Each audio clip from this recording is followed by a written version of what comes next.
I'm preparing the live stream now. Okay, great. Thank you, Chris.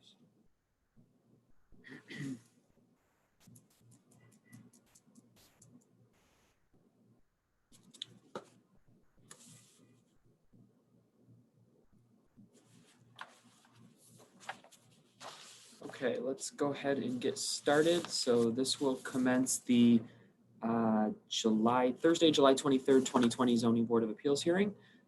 And I will turn it over to the chair. Good evening, everyone. We are meeting tonight under extraordinary circumstances. Our community, along with communities around the country and the world, have been observing social distancing and other health safety measures to slow the progress of COVID-19 pandemic for many weeks. To allow normal or near normal operations of city government functions to continue, the governor of New York has declared a disaster emergency and has issued multiple executive orders, and the city of Rochester's mayor has issued several local emergency orders, which together authorize the holding of this hearing virtually, subject to waivers of certain requirements of New York State Open Meetings Law and the Rochester Zoning Code. In addition, at a prior meeting, we amended the zoning board rules and procedures to allow us to conduct this hearing as authorized by the governor's and mayor's emergency orders, and to waive other requirements to allow us to proceed with this hearing, as I will now describe. Primarily, these waivers involve the requirements for an in-person attendance by board members, staff, and the public at this hearing. The emergency orders permit us to hold this hearing by teleconference with no in-person attendance, allow applicant presentations by teleconference, and require public comments both in favor or opposed to the application to be submitted in writing, by email, or by hard copy mailed to the zoning office or deposited in the secure drop box located in the link entrance hall. We also offered the opportunity for call-ins for public comment and receive no interest or no signups prior to the deadline. These written public comments were all required to be signed up and submitted by 5 p.m. July 22nd, 2020. Although the conduct of this hearing has been altered from some of our normal procedures, many things remain the same. All the normal notifications for this hearing, including mailed notice, publication, and the posting of notice, were followed. All the normal timeframes for applicant presentations and comments in favor of and opposed to the application remain the same. The normal staff report was prepared and posted on the city's website. And most importantly, this board will hear, review, and make decisions about all the applications with the same diligence and using the same standards as described by the zoning code. Before we begin, I would like to explain the ground rules of the hearing. When a case is called, the applicant will be allowed 15 minutes to present their case to the board. The application and full staff reports were all posted on the city website at least a week ago and were available for the public to review. All applicants were advised to ensure that their applications were complete and included all information that they intend to present at the hearing tonight. As the application is presented, staff will, as reasonably possible, identify and show the pages of the application that the applicant is addressing in the presentation. Following our normal procedure, the board members may ask the applicant questions about the application. After the applicant's presentation is completed, staff will read into the record any public comments that were submitted after the staff report was completed and posted on the city website. First, those in support of the application, then those in opposition. These comments will be limited to 10 minutes if submitted by a neighborhood association and 3 minutes for all other comments. If reading the submitted written comments will exceed these time limits, staff will summarize the comments to fit within the timeframes. If multiple submissions repeat the same comments, staff will summarize those comments. Public comments that were received in time to be included in the staff report will not be read into the hearing. It will not be read into the hearing record. There was an opportunity for sign up for in-call comments, but the deadline as of 5 p.m. yesterday, there were no signups. After the comments have been read, the applicant will have 5 minutes to offer any testimony and rebuttal. At the conclusion of the applicant's rebuttal testimony, the case will be closed. However, if the board determines that substantial new evidence has been presented during the applicant's presentation, either during original or rebuttal testimony, the case will be adjourned and held over to the board's next announced hearing date in order to give the public the opportunity to review and comment on the new evidence. After completing all of the hearings on the agenda tonight, the board may take a short break, which will be announced. After the hearings and the break, the board will commence deliberations and voting on all applications except any application that has been adjourned to another meeting date. Due to the amount of having 4 cases tonight, we may go directly into deliberations. Please also note that if your case is approved today, a written decision will be mailed to you within 15 business days. The decision will inform you of the next steps to complete the approval process. Before we open the first case, please note that all of us here are volunteers. I would like each of the board members to confirm their presence for purpose of a roll call and establishing a quorum for this hearing, and to introduce themselves and mention their area of expertise. We'll first start with Jim Best. Good evening. My name is Jim Best. I live in the northwest quadrant of the city. I've been a telephone engineer for just under 50 years. Lashana Booth. Good evening. My name is Lashana Booth. My background is contract administration, and I live in the Northwest District of the city. Thank you. Matt, just to confirm, David is not on the call? Correct. Lorene Jennings? Good evening.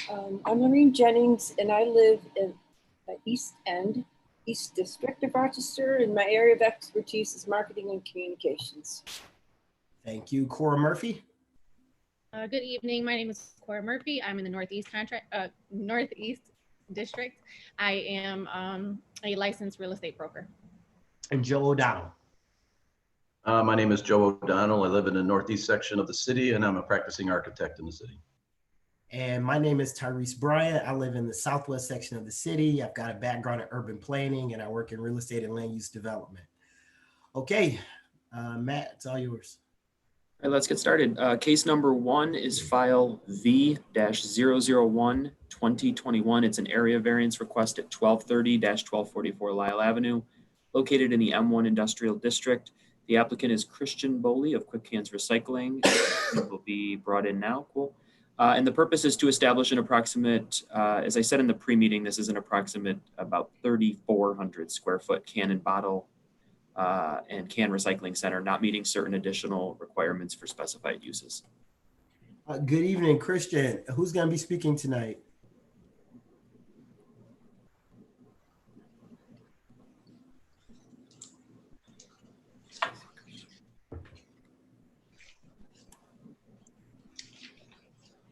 I see Christian and Patrick on the call.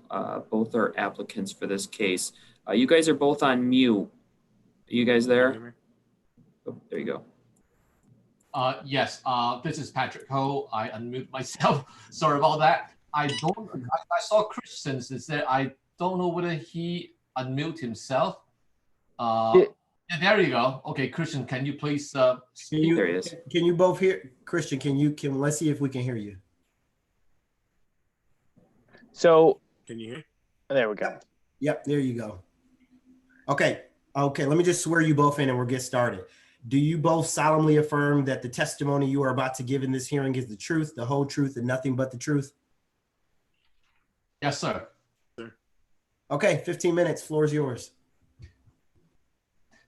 My name is Patrick Ho. I'm the owner of the property of 1230 Lyle Avenue. So the reason for the application for the variance is that apparently there is the use as a recycling business that Christian Boley owns. That's a tenant to the building would be in conflict with the city code that is 50 feet away from the residential area.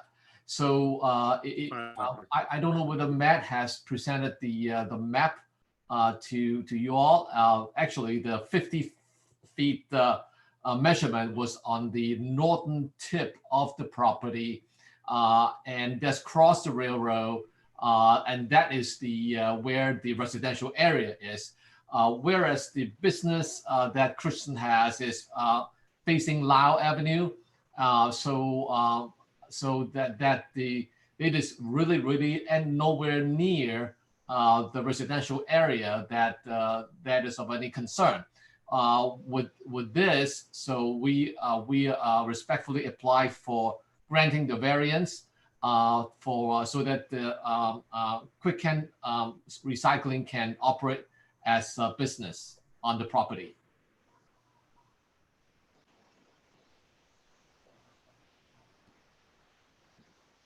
So if you see on the map there, where the distance is, if you go in the northern tip, this is where the residential area is.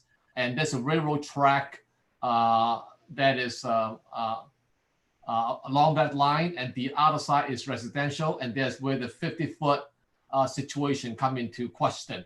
So you can see that the business is really on the south side by Lyle Avenue, and it's nowhere near the residential area. So that's the situation. Any questions from the board members? Okay, thank you very much. So we'll start with, sorry, I wrote it down. We'll start with Jim.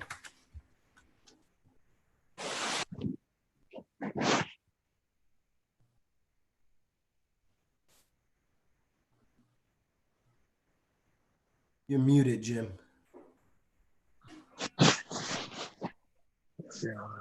Oh, thanks for that. Little slip. Man, aren't there two different locations, the north side and also the south side? Correct. So I'm going to scroll back up to the map on the first part of the staff report to show you. So the proposed location is here in this building. So there's a residential area to the northeast that the applicant described, and there's also one to the south. Right. Okay. Right. Mr. Ho doesn't mention the stuff on the south side, but it's there. However, that's all blocked off by those C2 buildings, even though I think 3 of them are actually houses. I just wanted to bring that out. I don't have any questions. Thank you. Thank you. Lashana? I do have a couple of questions in regards to, I know we're talking about the proximity that it is to the residential properties. To the owners, have you guys reached out to any of the?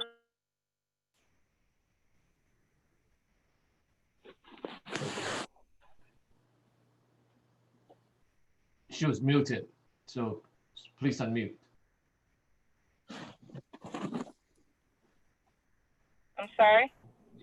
Lashana, your question is reaching out to any area neighbors, residents? Yes.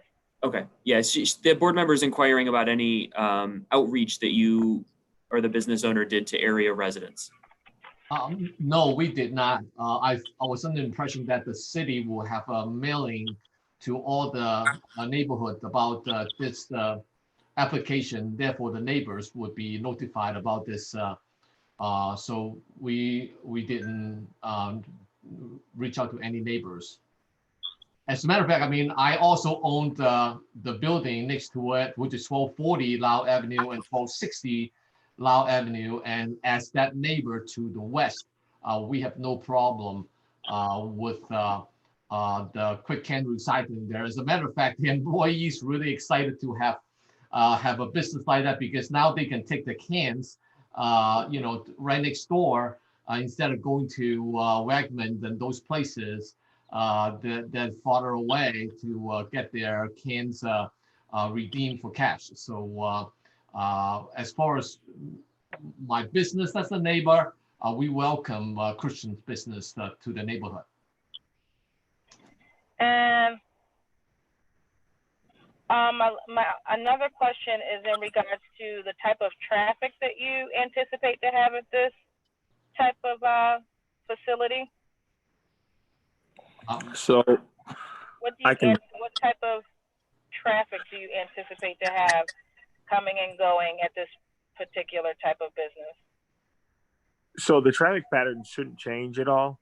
We usually have cars, just like cars that drive by. It's just like the laundromat that's across the street. You'll have a car come up, they'll unload their car, bring the recyclables inside, and inside the building, everything will be processed, counted, and then they'll come out. We wouldn't have more than, I'd say, 3, maybe 4 tops vehicles at one time. I couldn't imagine anything beyond that. What would you say the average time would be in the facility? Average would be anywhere from 2 to 5 minutes. Okay. And then as far as staffing for this location, what would that look like? So we usually run with about 2 to 3 staff members at a time. And so, and if you look at the map there, the shared parking lot between the buildings that Patrick had up, that's where the staff would park. So all the parking spots in front of the actual building that we're reviewing are for customer parking, and then the staff would park in a separate parking lot.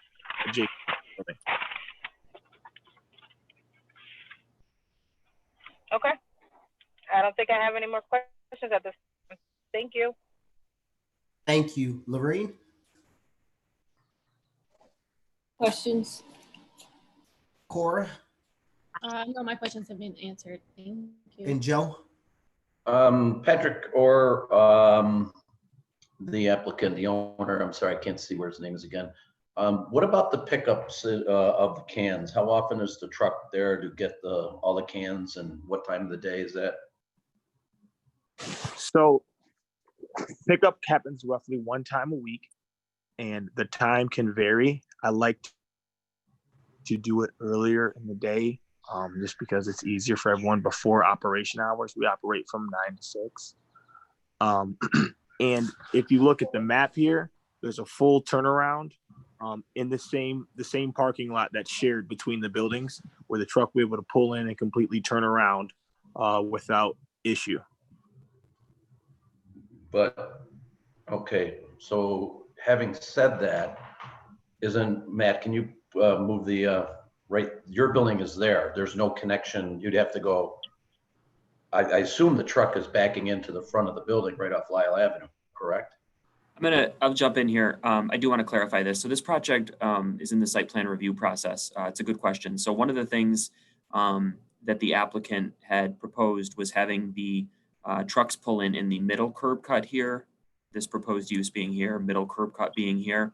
Currently, there is no connection between the two of these uses, which I think is what you're talking about, Joe. Yep. Part of the approval process, and we worked with the applicant on this, and they can certainly detail it further, is that part of the condition of site plan would be to increase the pavement to provide a direct connection between the two uses. Okay. Also supported by the city's DES folks, because they were concerned about trucks backing in and out of Lyle Avenue. So having that direct connection and avoiding using the public sidewalk for any connections. Okay, so site plan's going to take care of that. Correct. And site plan also looked at, another board member had inquired about traffic. This was reviewed to the Monroe County Department of Transportation, which handles the agency comments during site plan review for this, and they responded that they had no issue with it.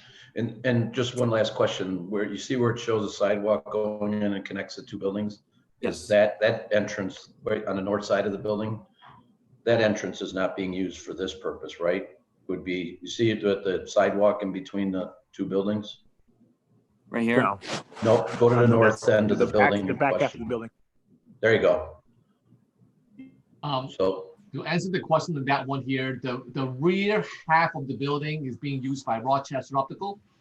So there is the back end and the front end. Yeah, and then the Christian only taking the front end of the building that's facing Lyle. So they will be using the walkway in the back. And so as part of the site plan review, we have already extended the parking lot northward. So there will be a join from the parking to the patio to the west at 1240 Loud Avenue, and therefore they can have direct communication, a path to the parking lot at 1240 without going through the sidewalk. Okay, thank you. The applicant has also worked with our buildings division on drainage and proper grading of any additional asphalt being installed to ensure that it's not being diverted onto the public right of way. I didn't have any questions, and Matt, I don't believe we received any comments from the public. No, nothing on this one. No. Okay, so we'll close case number 1. Thank you both so much. Thank you.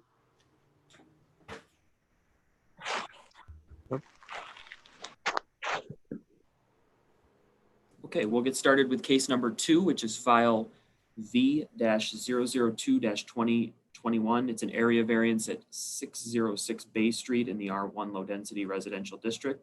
The applicant is Bishop Theodore Jordan of God's House of Refuge, and the purpose is to construct a 25-space parking lot to serve a place of worship, not meeting certain parking requirements. Bishop Jordan, do we have you with us? Yes, I am here. Can you see me? Yes. Are you going to be the only one speaking? We have our architect here, Mr. Steve Carini. Okay, let me swear you both in. Do you solemnly affirm that the testimony you are about to give in this hearing is the truth, the whole truth, and nothing but the truth? I do.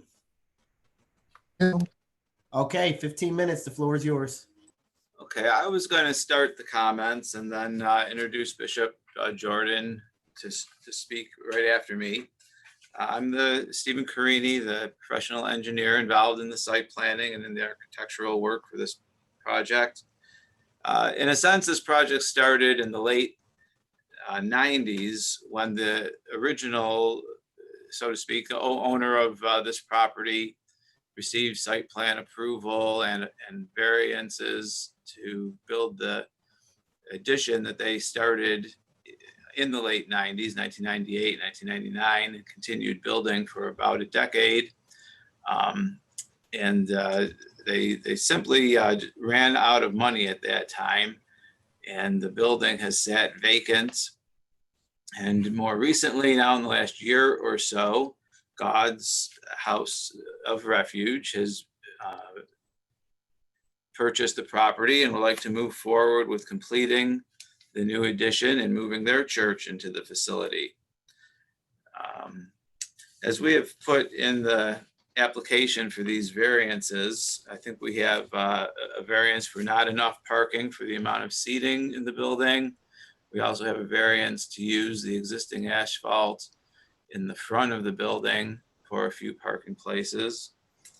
And we believe that obtaining these variances will be a benefit to the community, primarily because the building and the way the property is situated right now can really hardly be used for anything else. The building that was built in the late 90s and into the early 2000s is a church sanctuary. You know, it has seating, it has a podium, it has restrooms, it has a church pastor's office. It's built for a church. So not getting variances really means it can hardly be used for anything, and it would continue to sit vacant. So getting somebody moved in, getting the building completed, having activity at this location will be good for the neighborhood. It does not negatively impact the character of the neighborhood. Churches are allowed in these R-zoned areas of the city. So it's in keeping with the character of this neighborhood. Very similar explanation as to the benefit. There really is no other remedy. The building really doesn't function well if there's no parking variances granted. The way with the parking we're proposing, you know, and with 3 or 4 people or so per car, with the parking provided would allow about 80 to 100 people to arrive in cars, which is you know, a good number. The church can function with that, but churches are also very well suited to mitigating lower than the zoning required number of parking places, because churches, more than say a business, can operate by organizing carpooling, encouraging one parishioner to pick up you know, another parishioner, so people can come together. Churches often help people get to their facility using vans or a small bus. People from the community can walk or bike to the site. This site is on a bus route, so obviously then taking a bus becomes a good option. We live in the day and age of Ubers and Lyft, and taxis are easily used by parishioners. So there are just a lot of ways for a church to operate with fewer than the zoning ordinance required number of parking places. This request for a variance really is not a self-created circumstance. This was permitted and begun 20 years ago. The property sits there the way it is. This owner did not create it and is trying to work with it in the best way possible. So that really is my presentation. And one board member, Mr. Felix Davenport, is in on this Zoom meeting as well, and also Bishop Theodore Jordan is also available. I believe he has a few comments to say, and then we're available to answer your questions.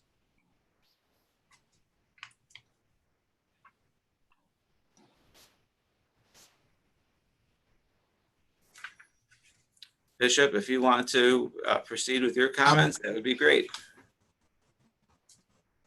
I'm sorry, I was muted. Thank you for your consideration. I wanted to share with the board that we typically have service twice a week. On Wednesday night, we have our Bible study. On Sunday morning, we have our regular worship service. And for both services, we typically average around 20 people who would have, since we've been in the area, we have participated in a clean sweep and giving back to the community.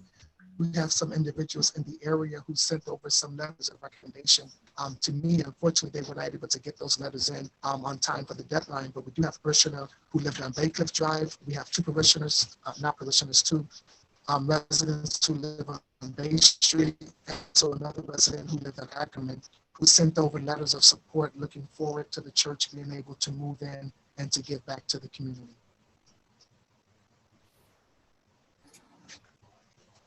Okay, anything else from your testimony? You guys all set? I believe we're all set. Okay, great. Let's start with Jim. Bishop, where are you located right now? We're still in the Northeast area. We're located right now at 63 Hebart Street, over by the public market area. Okay. Can you tell me, or maybe Mr. Carini, talk about the 3 spaces that are proposed on the north side of Bay Street? How are they going to be screened from the sidewalk, or won't they be screened from the sidewalk? Okay, well, so there is existing asphalt there now. There's an existing curb cut there now. So again, I don't know the exact history of that, but it certainly was envisioned as a small parking area when a curb cut went in and when asphalt went in. There is a chain link fence between the sidewalk and the asphalt. That chain link fence is in poor condition right now, but part of the site plan, a note on the site plan says to repair and maintain that chain link fence in good condition. So it's not a buffer in terms of a visual buffer like with plantings or that type of thing, but it is a barrier that will keep cars from driving on the sidewalk. Okay, and in the back, are you enlarging that parking lot in any way, or just going to repave what's back there now? The exact dimensions of that pavement may not be exactly what's needed for the aisle and the legal 18 feet parking stalls. So as that gets measured out, there may be a couple of feet either added or taken away to make that the brand new asphalt parking lot. It's very close to what's needed, and I'm not sure if there's a foot or two in one direction or another that may end up changing. Well, that simply means that the 87% lap coverage or whatever it is virtually, that's what's already there. Thanks to both of you for your answers. Thank you. Lashana?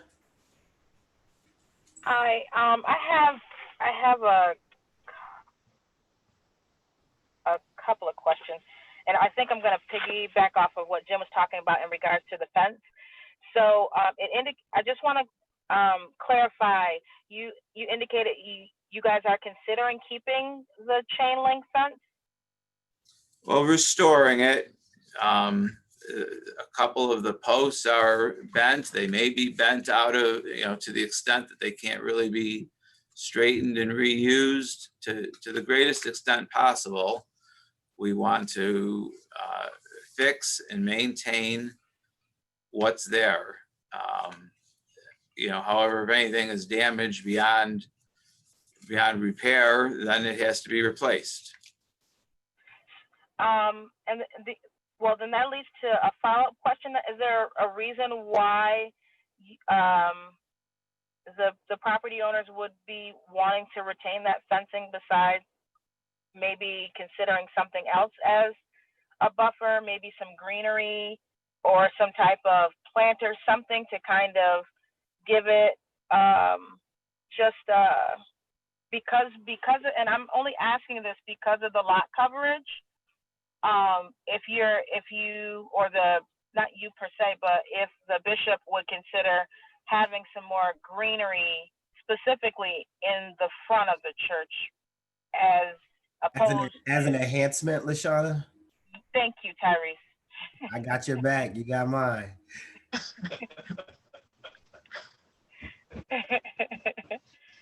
Well, I think it'd be good for the bishop to speak to that. It doesn't sound to me like it, if we're sensing the city recommending and preferring some of that asphalt being removed and bring some topsoil in and some plantings, I don't see that being a big problem. I think it's an excellent idea, and we're definitely open to that. Okay. I'm only asking because when we look at where exactly it's located, it's a lot of the houses on that street, you see at least some type of greenery as you're driving down the street.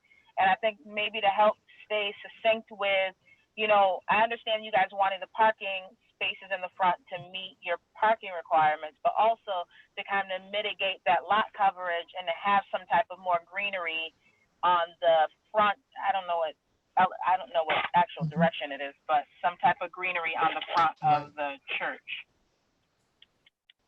So that's my comment. Yeah, I think that's a great idea. Okay. Thank you. Thank you. Lorraine? No questions. Cora? I just want to ask, what is the capacity in the building? Do you guys know? I believe we have, That's 240 feet. I'm looking at a reduced scale copy that I have with me, and I think it says 240 in our little site statistics box. Right, I believe it was 240. Right, 240. About 240. And then I'm just wondering about how many people do you get in your service now? Is it around that number? Right now, more or less? It's drastically less. We have about 25, 30 people who attend our services regularly. Oh, okay. Okay, thank you. You're welcome. Joe? I'd like to take what LaShawna was asking about just one little step further. Is the 3 spots in front totally necessary, or is it a way to try and mitigate the variance, the significance of the variance? Because if you really didn't need the 3 spaces in front, but you're just putting them there because you're so short per the zoning code, I'd rather see that green space up front than parking if you could live with 22 spaces. But that's your call. That's more of a suggestion.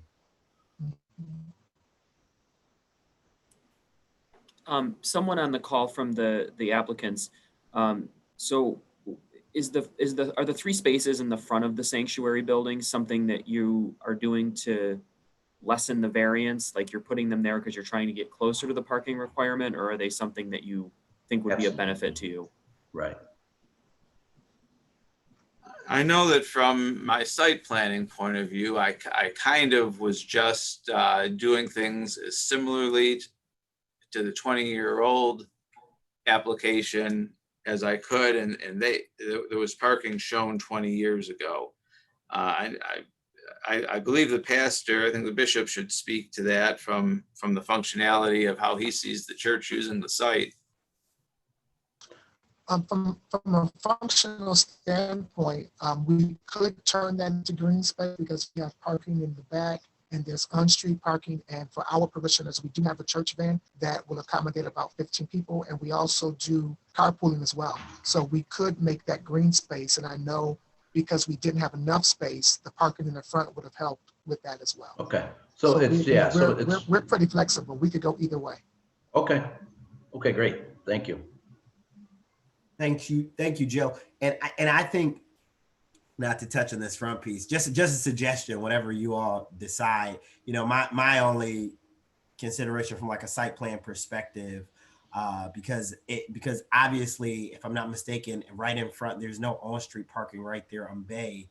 So just to think about how can you do the enhancement with green space and possibly, you know, and I don't know what this cost would be with curb cutouts with the city, is doing something where you could do some type of drive through something maybe nice with pavers or something, or you know, something that's looks a little better with asphalt. Just thinking about if you have funerals, you know, if there's potentially maybe a hearse that may have to come up, and instead of blocking off traffic on Bay, you have that ability to stage cars, not park, but stage vehicles or stage supplies if you need to drop off. Just another consideration piece, but I'll leave that to you guys to decide. That's a good point, Tyrese. Yeah, because I mean, it's tough on Bay, and Bay can get very busy exactly where they are. But good luck to you all, and I enjoyed your presentation. I have no further questions. Matt, I don't believe we had any public feedback from this either. We did not. So the applicant, some feedback did come in, but it came in after the deadline. So the applicant just detailed some of that information during his presentation, that some area residents had submitted letters of support. Okay. Right, there were 4 neighbors who submitted some letters and you know, speaking positively of the church and of this zoning variance. Just to speak for a moment to that front, if I could. Yep. I know that it is a costly thing. Once you say eliminate that parking, then if there becomes no use for that curb cut, then we're eliminating the curb cut. And I know, you know, those words are easy to say, but it takes backhoes and concrete and granite curbs, and you know, it's costly for the church. So I think if you know, we move maybe more towards what the gentleman talked about with the staging area, you know, and maybe just a drop-off area, could have some less asphalt, more green, and still retain a logical use for that curb cut, it would be a good cost savings that the church would appreciate. Yeah, I agree. I think so. Whatever you all, I'll let you all in the city to discuss that moving forward. You know, just some, and we definitely understand it'll be a cost to kind of germinate grass and that hasn't been there for quite some time. But you know, we just want to make sure it's right by the applicant, and maybe it's something that they can do in the future. Absolutely. Thank you very much. Okay, we'll close case number 2. All right, we will get started with case. We will get started with case number 3, which is file number V-003-2021. It's an area variance at 10 Nottingham Circle in the R1 Low Density Residential District. The applicant is Michael Roberti, and the purpose is to repave an existing driveway and to install a detached carport in the side yard, not meeting certain off-street parking requirements and certain locational requirements for detached accessory uses, structures. Michael, do we have you with us? Hi, yeah. Hi, can you guys hear me? Yeah, let me swear you guys in and we'll get started. Cool. Okay, do you solemnly affirm that the testimony you are about to give in this hearing is the truth, the whole truth, and nothing but the truth? Yes. All right, you guys got 15 minutes. All right, so both of us are gonna go over the carport together. But first, I just want to say thank you guys for taking your time out of the day, and thanks to Matthew for kind of guiding us through all this and emailing us back and forth. I'm gonna have Danielle go over some of the questions that we've gone over, that we've answered before, and just elaborate further on it. How's everybody doing tonight? So basically, this is the front side of our house, and where you see the car is where we would like to add a carport because our house does not have a garage or a covered space for our vehicles. We wanted to do this mainly because winter in this circle area, we have a lot of trouble with plowing in the city. So what we were planning on doing is repaving our whole driveway and then adding a carport where you see that little grass kind of fence almost. We want to add a new fence and just add like posts going up and then like a straight across carport. That's what our thoughts were. Want to add anything? Yeah, I mean, we can just elaborate further on some of these questions. So just to go over the questions that we were previously asked, installation of the carport will be no higher than 10 feet high. We're looking at more of a shallow roof versus an angled roof, just to keep the height down and consistent with our neighbors. And because we can't, we have a pool behind it, so we want to have some increased sunlight on there. So no loss of trees or bushes will be damaged. The carport will be in line with our neighborhood, as I just mentioned before. Based out on the layout of the property, there's no other feasible ways to install the carport. We have a pool behind, like I just mentioned, and any other location on our lot would be risking the health of the trees and plants in our yard. Based on this information and to take into account of our budget, we see that this is the only location for the carport.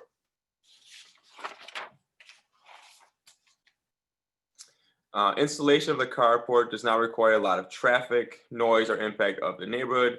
Because we are at the end of a dead end, we see that the installation of the carport does not require a lot of traffic, noise, or impact on the neighborhood.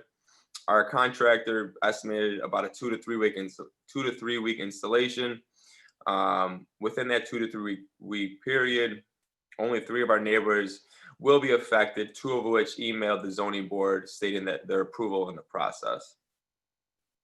Installation of the carport does not tap into damage or any electrical or physical or environmental conditions will be affected. We tested to see where the water lines are in the path of the driveway, none of which will be affected during the process. Because we are planning on ripping out the current driveway and taking out the dirt pile behind it, there will be no adverse effect on the environment. In fact, we plan on planting more plants behind the fence and a small lawn. And then lastly, the need for the carport is not self-created based on the layout of the property and home. My difficulty is not self-created. There is no feasible way to create a legal zoning driveway when we purchased a lot 3 years ago. So that kind of opens it up. If you guys have any questions, be more than happy to answer. Hey, thanks, guys. Let's just jump right in and get some questions. Jim? How far will the carport be from the wall of your house? About the length of a gate, about 3 feet. Okay. I just wanted to say it was wise of the 2 of you to get your neighbors to buy into this project. Thank you. Thank you. Thanks, Jim. Lashana? No questions. Cora? No, Lorene. Sorry, I didn't have it in front of me. Lorene, you're next. No questions. Cora? No questions either. Joe? Just one to the applicant. What's the reason why you just didn't go for a full-blown garage? That's Too much money. Okay. Yeah, that was really the only reason. When we purchased the house 3 years back, we were so anxious to buy it that we didn't realize it was much of a fixer-upper. So a lot went into the kitchen, the house, the backyard, upstairs, the bathroom. So we're already pretty deep into it, but now we just want to finalize with a carport. And when I was out there, it looked like some of the work had already started. Have you started the carport construction? Carport has not started, but we did rip out some of it, some of the driveway. But that's as far as we've gotten so far. I could have swore I saw a newer fence up along the back of the Is there a fence Yeah. along?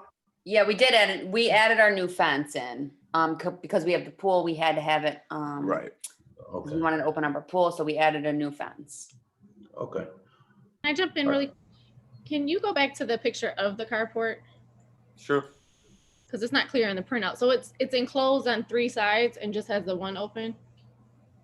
Yes, it'll be enclosed on the neighbor's side, the back side, obviously because of the pool, and then on the right hand side, we're debating on having it closed or not. We like it, so it might be open or closed. We haven't really decided on it, but we might close it just for snow purposes. Okay. Thanks. Mm-hmm. I'm all set, Terrence. Joe, they should have bought a house in the 19th ward where I am, man. We got garages over here. So I've got no questions for you guys. Good luck. And do we have any, I think we have some public comment we'll read in the. Yes, we do. I'm going to read these 2 comments into the record. The zoning board members have copies of these as well, so they've reviewed them. To whom it may concern, I am writing in reference to the upcoming hearing for zoning approval for repaving an existing driveway and adding a carport at 10 Nottingham Circle. As a neighbor whose property abuts the driveway and property under consideration, I wish to express my support for the application and the proposed project. Don D. Mercurio and Kevin Class. And an additional one, good afternoon. We support our neighbors Michael Roberti and Danielle LaDuca's Carport Construction. Their driveway is close to our driveway on Nottingham Circle. The carport will enhance and improve our properties and neighborhood. Thank you. Sincerely, Tom and Ellen Tilson at 49 Dorchester Road. And those are the 2 comments for that case. Okay, did you guys want to say anything to those comments? You have an opportunity to rebut, but I don't think you want to rebut those comments. No, yeah, everything's good over here. Okay, thanks, guys. We're going to close case number 3. All right, and the last case tonight is case number 4. It is file number V-004-2021. The applicant is Fernand Sepero. The project address is 109 Linden Street in the R1 Low Density District. And the request is to construct an 8-foot tall fence along the rear property line, not meeting certain fencing requirements. Fernand, are you with us? Oh. Hi, can you hear me? Are you talking to me? Yes, I can. Okay, I'm going to swear you in and let you go ahead. So do you solemnly affirm that the testimony you are about to give in this hearing is the truth, the whole truth, and nothing but the truth? I do. Okay, 15 minutes. Go right ahead. Okay.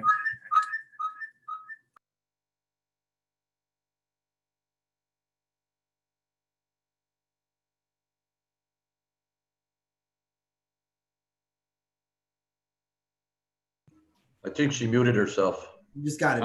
Yep, they're on. Yeah, you got her on mute. Can you hear me now? There we go. Okay. Yep, So, you're good. Great. All right, thank you. So I would like to,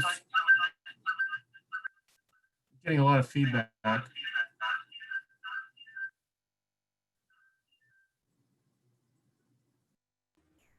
You don't have 2 devices going, do you? Just one?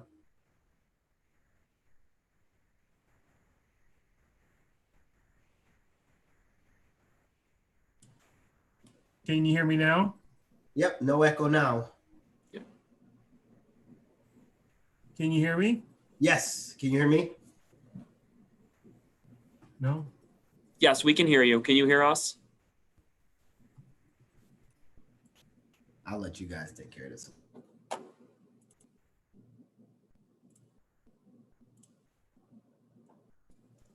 Can you hear me? Yes, can you hear us? This is Matt talking. We can hear you. Try to turn your audio volume up. I'm wondering if the audio's down. Enter your meeting ID followed by pound.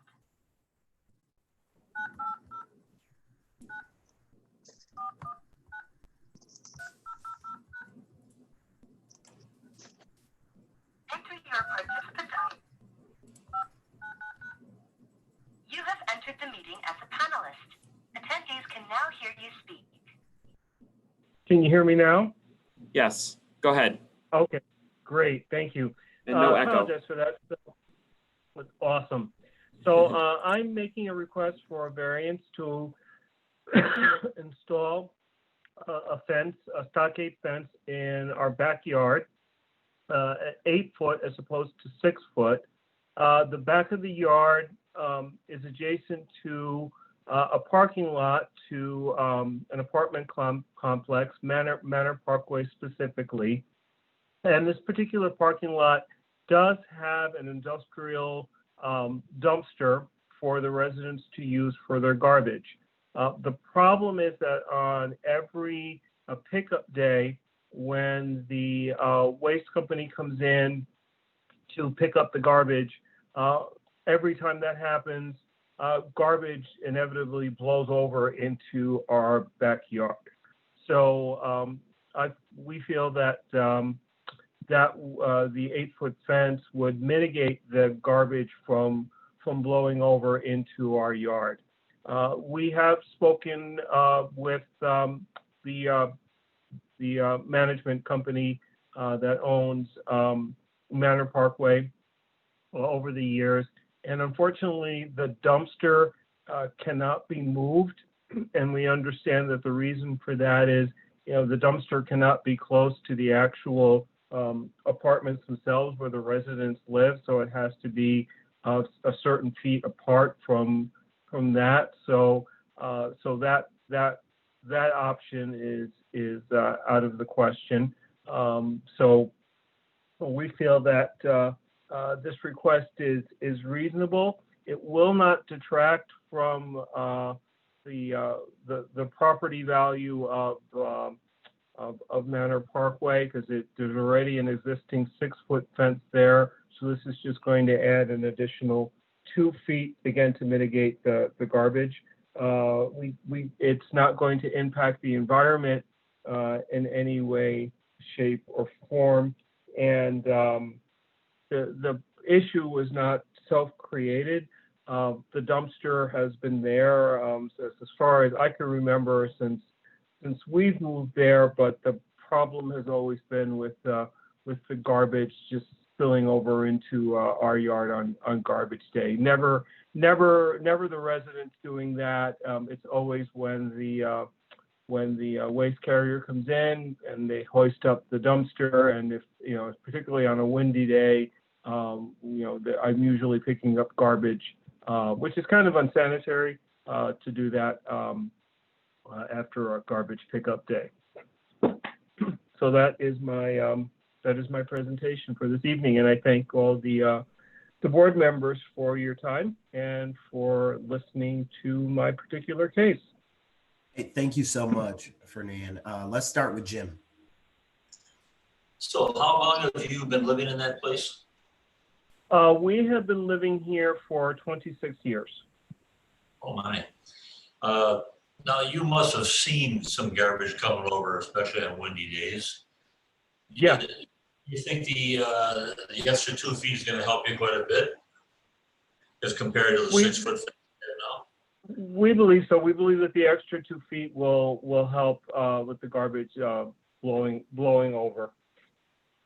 No more questions. Thank you, Lashana. No questions. Lorraine?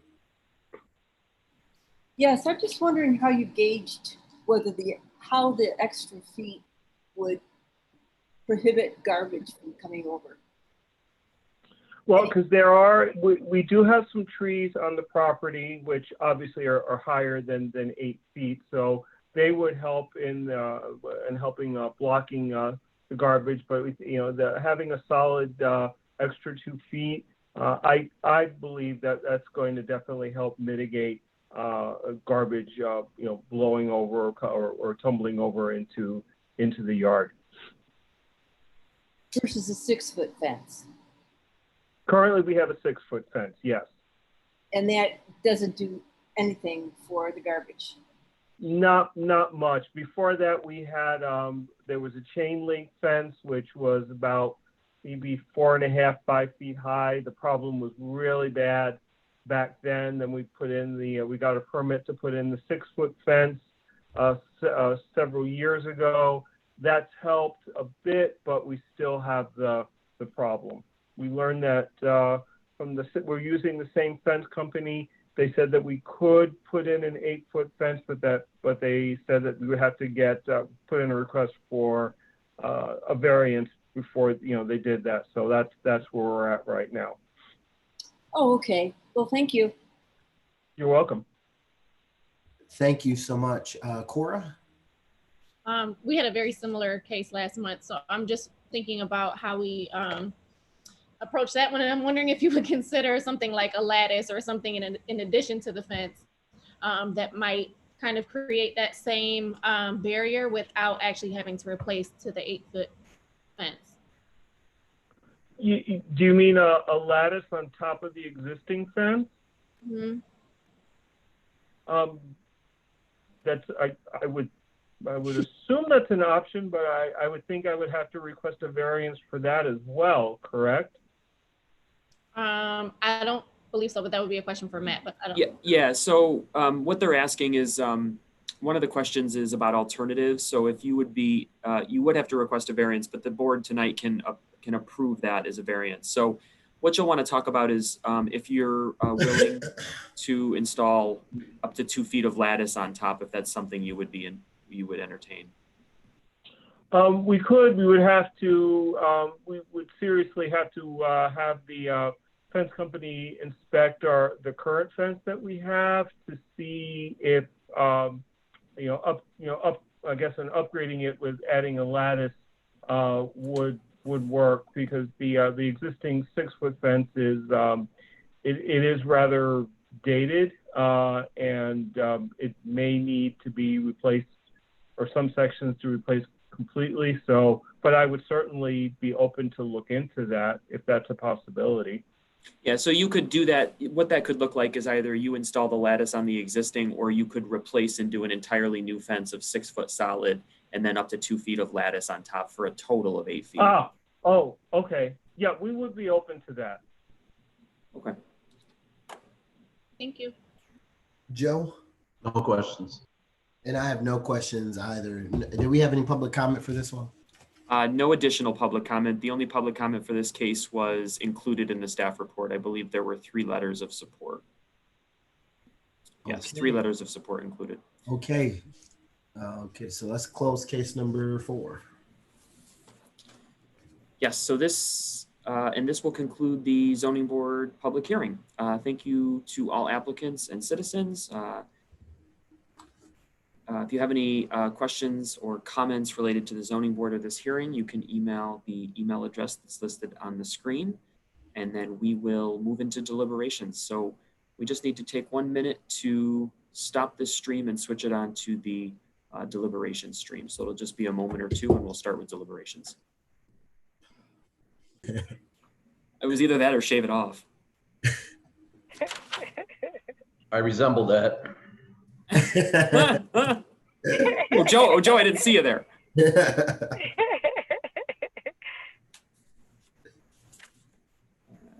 Okay. All right, so let me do a statement here and we'll get started.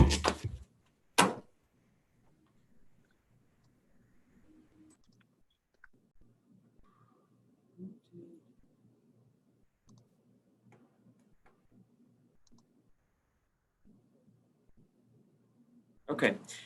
All right. Thank you, everyone, for joining us. This is the deliberations for the Zoning Board of Appeals hearing today, Thursday, July 23rd, 2020. During deliberations, board members review cases and take action by voting. There is no participation by applicants or the public. So we can go ahead and get started with case number 1, which is 1230 Lyle Avenue. Okay, case number 1. Folks' thoughts initially? Well, I cringed when Joe mentioned trucks backing off Lyle Avenue to the site. Of course, I didn't envision that. I figured the trucks would be coming in head first and going around that circle, kind of like what this guy mentioned in the package. And of course, Joe asked those questions and the answers came out, what they want to do and what they may possibly do. So I do not have a problem with the recycling center going in here. Across the street, there are 3 houses, but they're not zoned R1. And, the railroad tracks do border the backside out there. And I do not have a problem with this application. Did anybody else have any concerns that stood out about this application, or is everybody?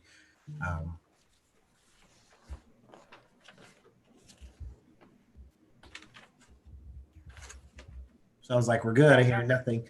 Anyone have any? Go ahead, Joe. I was just going to make a motion to grant with one condition that the site plan approval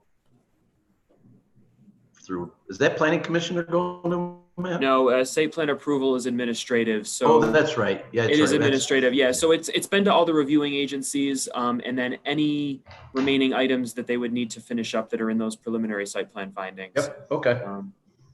So it will have to happen anyway. Okay. So I'll make a motion to grant. Is there a second? I'll second. Okay. So All those in favor? Oh, go ahead. Oh, I'm sorry. I'm going to poll. Jim? Grant. Lashana? Grant. Tyrese? Grant. Lorene? Yep. Cora? Grant. And Joe? Yep. Grant. Motion passes 6-0. Next case is case 2. This is the church at 606 Bay Street. Open up the floor for discussion. I don't know. Is this, I'm sorry, Lashana, is this also in site plan review? It is. Okay. So this is also in site plan review because of the construction of the parking lot, or the legalization of the parking lot and the updates to it. So it's those 3 things that you're reviewing. It will, of course, need final site plan approval, which includes them addressing any reviewing agency comments as well. I think the only thing that I would like to, I definitely don't mind granting. However, it would be with conditions that there's some type of greenery going in the front. And I think it would be helpful with that buffer with the sidewalk. So if you, I just, some type of greenery, because of the simple fact that they have this lot coverage issue at 87%. And I do understand how they feel it's not self-created, because I definitely remember the property from many, many, many years ago, and when the construction started, and what it looked like prior to the construction. But I definitely think it wasn't, I definitely think something that'll help with that whole parking in the front is having some type of greenery. so what that could look like, you could do something like removing the existing chain link fence and installing a landscape setback between the space and the sidewalk between each of the curb cut areas. So it would have 2 separate setback areas on either side of the curb cut. I would definitely say with conditions on removing that chain link fence.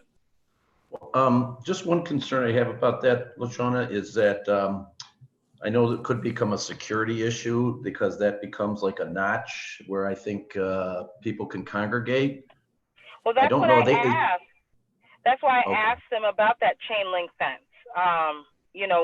That's why I specifically made sure to ask them where they stood with the chain link fence, and nothing came up about, how they felt about the security. And I know, depending on what type of greenery or however they choose to have that, you can have some type of shrubbery that does provide the privacy and all those things that you need. But I think if they leave that straight there, period, it is a concern, because it could be loitering and things like that. So I get that part. Okay, that just a comment. Is there a door on the south side of that building, an entrance door? The elevation facing bay? Yes. Yes. Yeah, because it comes right off in the front in the sanctuary there. So it kind of is that joining between sanctuary and then going into the what I'll call their fellowship hall they're showing on their site plan. So that's why I made the comment about, if you have funerals, where do you bring the hearse in? Because it seemed like it wasn't a door on the other street. But I don't want to lock them into anything. So, my suggestion is just, if it's still going through site plan with you guys understand our comments and our concerns. So Yeah, they can certainly, you can definitely do the condition regarding the setback if you want to switch that from the chain link fence. But we can also talk to them about using it more of more of like a drop off or turnaround space kind of. Yeah. I mean, yeah, because that, I understand that. Yeah, if it's a drop off and even if they can do something where they maybe can get, I don't know if the city would allow them to do another curb cut and maybe have two where it's like a U shape, something like that. It's staging, but something, but again, that adds cost. So I'm comfortable with letting you guys understand our concerns. Yep, I understand. Okay. Any other? I'll complain when it's all built and done and I drive by and see it wasn't done. Any other board members want to? I mean, I agree. I think that they were receptive to our comments, and I think they'll definitely take them into consideration. I won't want to pigeonhole them into something that might be costly, or if they might have other ideas, walking away from this. So. Okay. Cool.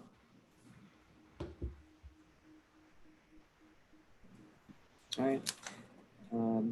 Is everyone in agreement with the motion regarding the removal of the chain link fence and installation of landscaping in lieu of the fence? Yes. Yes. All right, so go ahead, LaShawna, make your motion. I will make a motion to grant on the condition that the chain link fence. Hold on one second. Wait a minute. Sure. Did they say they could afford that? That they would do that? Was it an increase financially for them that they okayed? Yeah, they had mentioned it in the hearing. Okay. I think the problem was that they had to seal off that curb cut. It'd be quite expensive for them. They also talked about repairing the fence also, so it would be along the same line. Yeah, because fencing isn't cheap. It is not. Okay. Go ahead. I'm sorry, LaShawna. That's okay. So I'll make a motion to grant with condition that the chain link fence is removed. We'll do some strip of landscape on either side of the curb cut. There you go. Okay. So is there a second? I'll second it. Okay. Jim? Grant. LaShawna? Grant. Grant. Lorene? Yep. Cora? Grant. And Joe? Grant. Motion on condition carries 6-0. All right, case number 3 is 10 Nottingham Circle, the carport and driveway redo. Open it up I for would have liked to discussion. just seen a regular garage. It's expensive. I get it. I got my own. Very expensive. It's on a dead end. No one's gonna see it. It's Northwood, and everyone's gonna want us to live in Northwood. Come on. Would a garage require a variance? Yes, I believe so. In the side yard. Oh, okay, because it's detached, right? Correct. And if it was attached, there's other regulations. We'd have to see how big it is. Now you have setback issues. Correct, because if it's attached to the house, it has to be 10 foot from the front wall, so it would be pushing it into their pool. Yeah. Okay. In my mind, a carport is open. It's just on posts and not enclosed. This looks more to me like a garage without a door. Did anybody else think that? Yeah, I couldn't tell by the picture. I'm glad you asked the question because I was going to ask the question because I couldn't tell what they were proposing, not with my not with the black and white copies I had. So, and I don't think they've gotten professional drawings done of it. They're just going with the picture, but yeah, because I didn't even want to get into, well, what's the material going to be? What's because I just think, yeah, I don't think they knew. I don't think they're there yet. No, they're debating that with whether it be 2 sides or 3-sided. I don't think they really know, and frankly, I don't care. I think it's a wise use of the property. You can keep your cars covered up during the winter time. They have neighbors. It's on a cul-de-sac, and I don't have any problem with it. I do. I'm not in favor of it.